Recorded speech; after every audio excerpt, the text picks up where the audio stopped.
We can do this together. Just wait for one day. The second phase is for yours. Let for the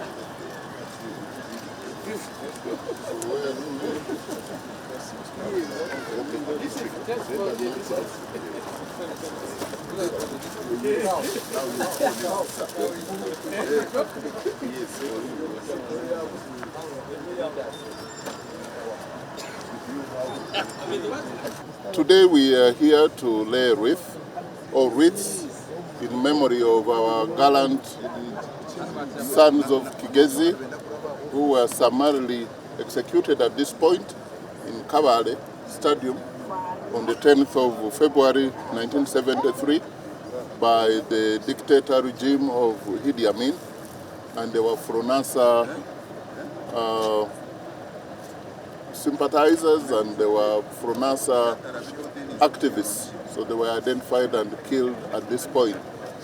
As is known by President Museveni, his strategic guidance is to dig out those history of those who committed themselves to the liberation struggle for this country, including here we have the grave where 3 of them were buried, Joseph Bitwahi and Karambuzi, and then we have Kanjire Kagoro David.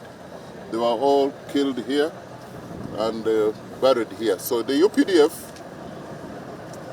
with the strategic guidance of the Commander-in-Chief, decided to do a monument here as a remembrance, so that their death and execution will not be in vain, but will be something that we shall celebrate because we know why they were killed by a bad regime, but also to remind ourselves in Kigezi and in the whole country that when we have democracy like we have now, it is better we protect that gain of democracy, where people are free and they are to be governed by people, by leaders of their choices. For this, we credit President Museveni for his wise leadership and strategic guidance. And as a ministry, we and UPDF, we've committed resources here to make it a very monumental monument, where I believe the President will be here on the 6th of February to come and unveil the finished monument. Today, together with the leaders from Kigezi, as you see us here, or from Kabale here, we've come to lay the wreath as we start the launch of the terraced activities in Kigezi overall, but also in Kabale as specifically today. As you all know,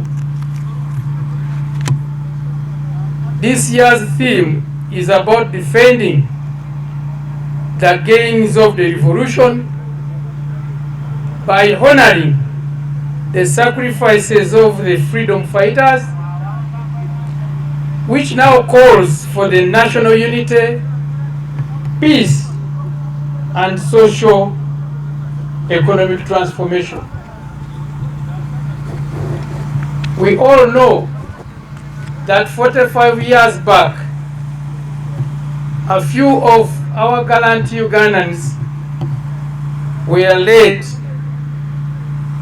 by the then revolutionary leader and still the revolutionary leader, His Excellency, the President of the Republic of Uganda. With a few of those Ugandans, they took a bold step and started a people's protracted war, which, for those who are still very young, read and hear from the elders, that led, ushered in the peace that has enabled the socio-economic transformation of this country. Now, one would wonder that, yes, if all that happened 45 years back, why do you annually commemorate that day by moving around all over Uganda, celebrating it with all Ugandans, but specifically with those specific regions. The fact is that the inception,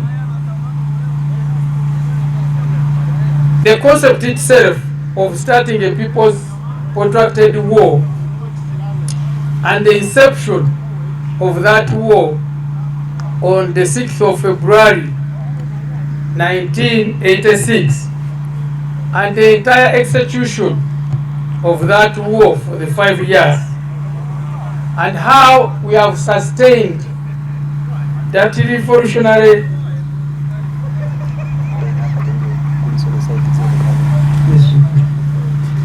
and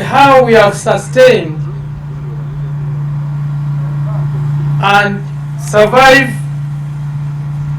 by maintaining the revolutionary concept and the continuity, all are hinged on the support of the people of Uganda.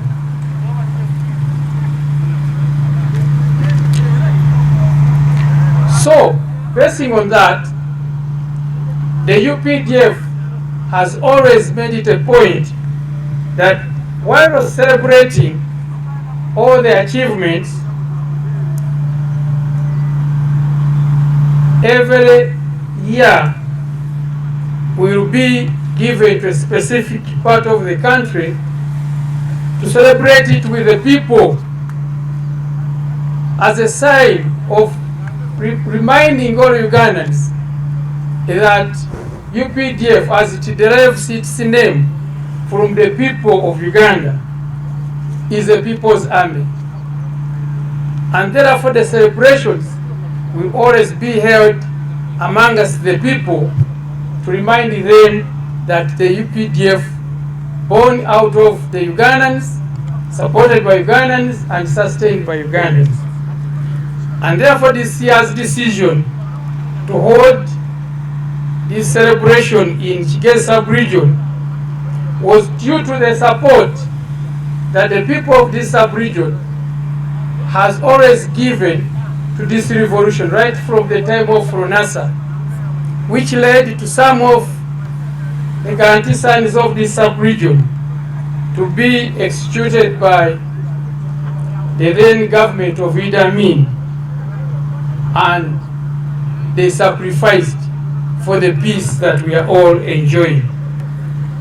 And therefore, as we congratulate UPDF for the 45 years of its existence, we also celebrate and congratulate the people of this sub-region, Kigezi, for all the support they have rendered in pacifying Uganda and also paving the way for the socio-economic transformation of this country. So on behalf of the UPDF, I would like to extend that gratitude to the people of this sub-region, and also implore you, request that you continue supporting the socio-economic transformation of this country and support the peace and stability of this country. On behalf of the UPDF and on behalf of the CDF, I congratulate you and thank you very much for the support and continue supporting. Our chief guest, sir, I don't know whether I have the powers to invite you, but I would have wished that I call upon the host minister from this place to come and talk to the people, and thereafter invite you, sir, to give your remarks. Thank you, sir. Sir, briefly, this is your program, and we organized this, we put this in our concept of operations this Tarehe Sita, to have an interface with these key leaders in our society of this sub-region, to interface with us as we celebrate our 45 years as a people's force. And the theme for this symposium is the interface between security and the religious in strengthening stability and national development. I know you are pressed with time. I want to say, as you heard, I deliberately wanted them to speak out. This is a very rich representation of our spiritual leaders. The purpose of coming here really is celebrate the Tarehe Sita, which is a very, very remarkable day that all of us should celebrate. A day that when our forefathers took the arms to fight for freedom. But as religious leaders, one thing I want to let you know that this government, the NRM government led by the revolutionary leader, President Yoweri Museveni, one of the things that he has continuously guaranteed for you is a freedom of worship.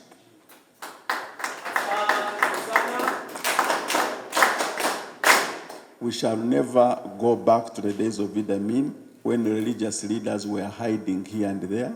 You have the freedom to worship. At the same time, we want to call upon you to ensure that this freedom that you have, the audiences that you have, make sure that you always plant in a seed of wealth creation. It's amazing to see all of you coming together as religious leaders because at the end of the day, we are serving one country and one people. We really continue to encourage you to use the Interreligious Council to promote your freedom of worship and the development of this country.